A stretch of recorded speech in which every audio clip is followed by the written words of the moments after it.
Hello everyone, welcome back to my channel. Today's video is going to be all about how I straighten my natural hair, the preparation, the products and the tools I use, as well as how I maintain my straight hair for as long as possible. So if you guys are interested, keep on watching.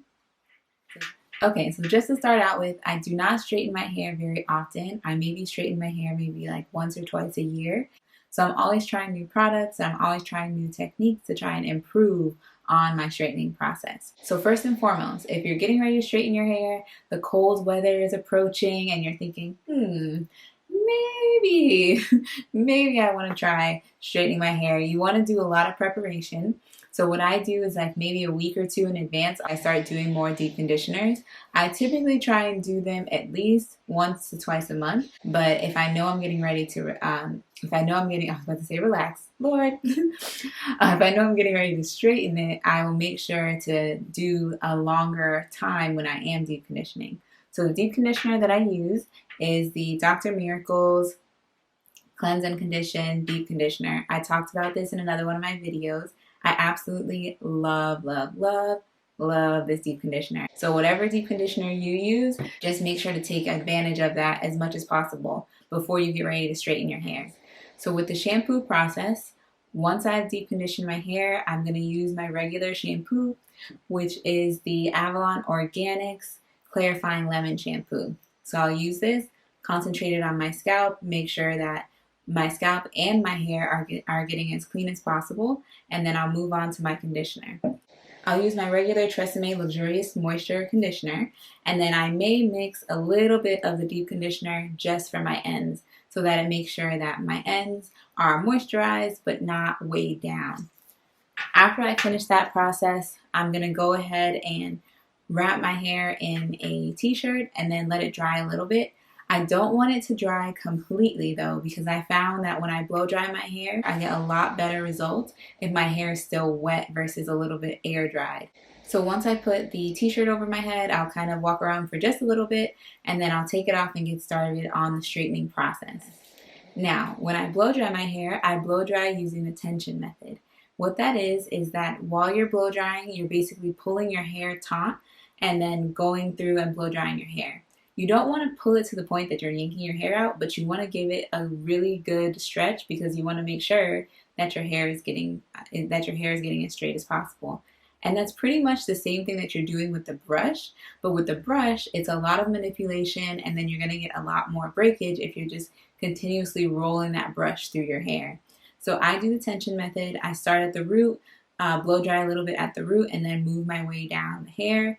And then I may go back to the root to make sure that it's as straight as possible. This is the time if you are using any heat protectant or you are using a product that's supposed to help your hair stay straight for longer, this is the time that you would put that on before you go about blow drying.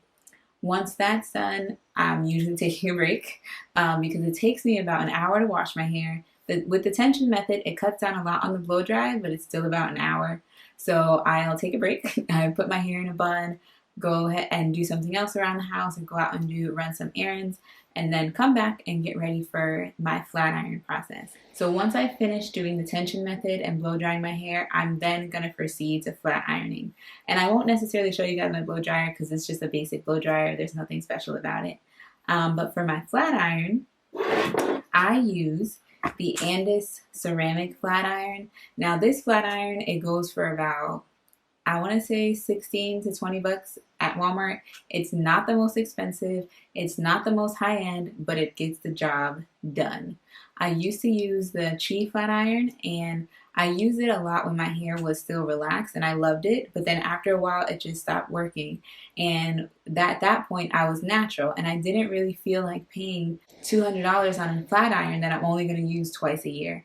And in high school someone had told me about this flat iron and I tried it and loved it, and then for some reason I guess I switched to something else. But I was like, hey, let me just go back to this flat iron because nobody has time to be paying $200 when I'm only going to be using it twice a year. So I went back to the Andis and I love it. It gets my hair so straight. Another reason why I prefer this flat iron over the Chi flat iron that I had was that the Chi had a 1 temperature setting. You couldn't change to different levels. It was just, I want to say it was like 450 to 480 degrees. This one, I want to say it goes up to 450 as well. If not, I'll put somewhere the actual degrees. But it has a temperature setting. One thing I wish it did do was list the actual temperature, like the actual degrees, but it tells you it goes by numbers. So the lowest setting you have is a 1. I don't know if you guys can see that. The lowest setting will be a 1, and then you have 5, 10, 15, and 20. So when I straighten my hair, I usually straighten it on the highest, and then when I'm touching up my hair, I'll usually touch it up on the lowest setting. So I'll turn it, well, not the lowest, I'll go to the 5, not the 1. And the benefit of that is it helps to prevent heat damage. It helps to prevent excess damage and excess heat when, if my hair is already straight, I don't really need to straighten it at the highest heat setting. But just a tip to get your hair as straight as possible when you're flat ironing, use very small sections. And by small, I'll show you guys an example. So if I were to flat iron this piece, this is about the section that I would use. I may even go smaller than this. And what that does is it makes sure that each strand is in contact with the heat and making sure that it gets as straight as possible. If you flat iron your hair in larger sections, yeah, it won't take you as long to finish, but you're not really going to get a really straight finishing product once you're done. After I flat iron my hair, I finish the whole section, and then if it's nighttime, I'll just put it in rollers and go to bed. So for this next part of the video, I'm going to kind of go over the products that I use for styling and also making sure my hair is straight, and then kind of giving you guys a little mini product review about what I find works, what I've tried, and what I won't try again.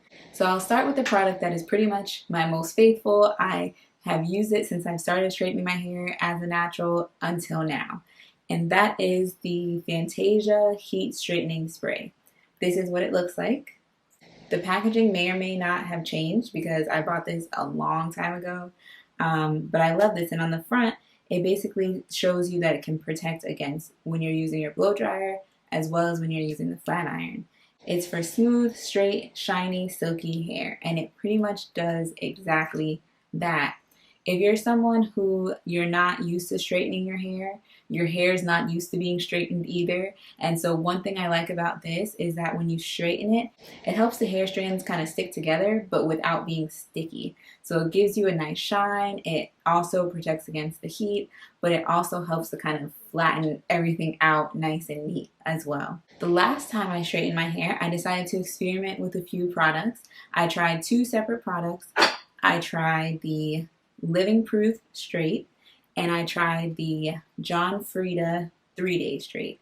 So what I did was on certain sections of my hair, like the back of my hair where I have a coarser texture, I tried the John Frieda 3-Day Straight, and then in sections in the front or on the top of my hair where I get a lot more frizz, I tried the Living Proof Straight Hairspray. So just a little bit about a background in my opinion on the 2 of them.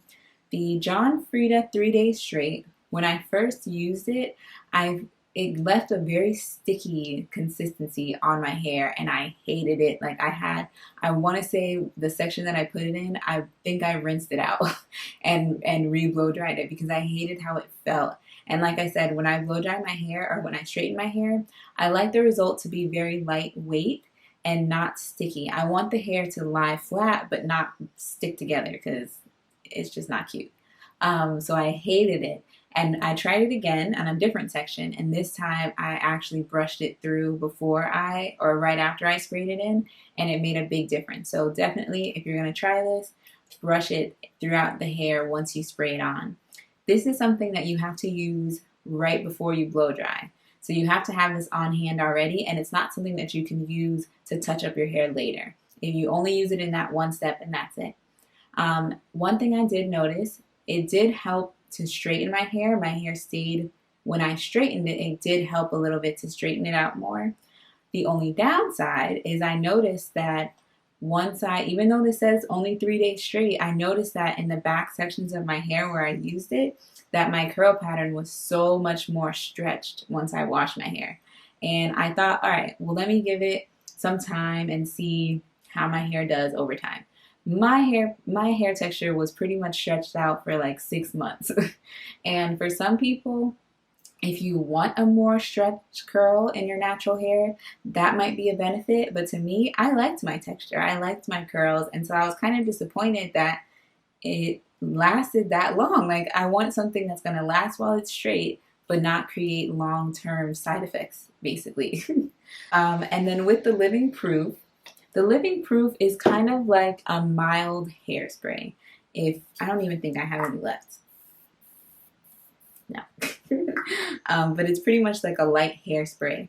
Basically, it's on here. It says it's long lasting, sleek making, and style extending. And you can actually use this on wet and dry hair. So that's the benefit of the Living Proof over the John Frieda 3-day straight. 3 days straight. You can use this before you blow dry. You can use this after you blow dry and before you flat iron your hair. You can use this when you're touching up your hair. You can use it just as an added protection against humidity when you go outside. So that's the benefit of this. In comparison to the John Frieda 3-day straight, in my opinion, I feel like the John Frieda probably did a better job of like straightening my hair, but I did notice it did help some to prevent it from frizzing up so much when I went outside. The downside to this product is how expensive it is. For this little can, I want to say it was $15, which, I mean, do you see all this hair? This is not going to last long. I want to say it lasted just enough for me to blow dry. I couldn't use it the next time I washed my hair, or I didn't really have enough left to even touch up my hair once it was straight. And so if I were to use it long term, I would have to buy the larger container, which goes for about $25, almost $30 once you add tax. So that's the only downside to this. And I can't say that the straightening effect was enough to encourage me to purchase it again. Another product that I have tried as natural, I tried it more when I was transitioning, is the Cheese Silk Infusion. You can see I've had this for forever because the name is kind of coming off. But I used this pretty much more when I was relaxed. And I noticed over time when I used it, I lost all curl pattern. And you know when you're relaxed, even when you wet your hair, you have a bit of a curl. I had nothing over time. And it wasn't that my hair was heat damaged.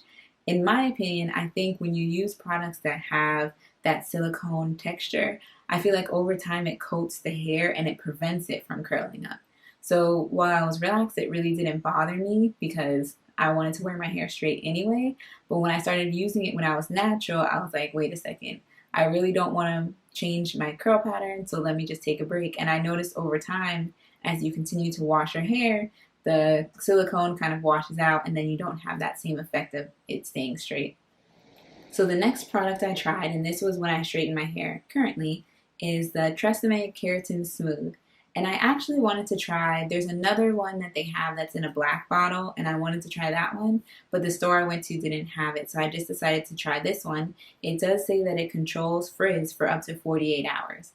So for this, I can't necessarily say that I can give a just review on it because I didn't really use it as directed, because by the time I purchased it, I had already blow dried my hair, and this is another one that you're supposed to use prior to blow drying your hair, but it's kind of confusing because on the container it says flat ironing smoothing spray. So you would think you can use it before the flat iron, but no. It says to wash your hair first, and then step 2 is spray liberally onto damp towel dried hair and comb through.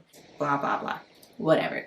Basically, just to show you guys that although it says flat iron smoothing spray, it's supposed to be used before you blow dry. I guess the point was to say that it's making your flat iron work better. I don't know. But what I did was, right before I went to flat iron my hair, I would spray this onto the section, brush it through, and then I would give it time to kind of dry because it will make your hair a little bit damp and you don't want to put a flat iron straight onto damp hair. So what I was doing is, on this side of my hair, I did this back section first, and I was using this on that section. As I was going through, I kind of noticed that my hair was kind of dull and it wasn't really smoothing the hair down. It was kind of frizzy. And that goes back to what I was saying, when your hair is naturally curly, when you straighten it, it doesn't really want to lay together. It kind of just wants to go every which direction that it pleases. So that was one thing I started noticing, and I was like, you know what? Let me just go back to using my Fantasia spray, or let me try a combination of both and see how it comes out. So I tried a combination of both where I would spray this on the section, brush it through, spray my Fantasia spray on there, and it came out nice and shiny. When I tried just the Fantasia spray, it came out just as nice and shiny as when I combined it with this one. So then I was like, you know what? I'm just going to stick with the Fantasia spray because this is just too much work. It's kind of one, it wasn't coming out as nice as I wanted to, and then it wasn't as shiny and silky as I wanted it to be. So would I purchase this again? I'm not sure. I think next time I'll probably try it the way that it's supposed to be used before the blow dryer and see if maybe that makes a difference with anything. So all in all, out of all of the products that I've tried for straightening hair, for having the hair last longer and all of the stuff, I'm sticking with Old Faithful, which is my Fantasia Heat Protector. Again, it creates a great shine, it creates heat protection, it has a very nice smell on top of that, and it basically just gets the job done. And plus it's not that expensive. I want to say I got this for $8, but you can probably find it cheaper in some stores. So if you're looking for a good heat protector, something to give you shine and also just help with the flat ironing process, definitely try the Fantasia Heat Styling Spray.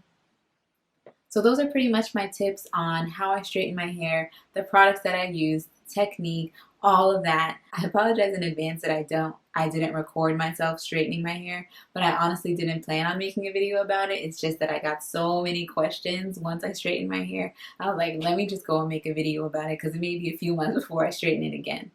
So if you guys have any questions, if you have any comments, if you have any other requests of things that you want to see, just go ahead and leave them down below.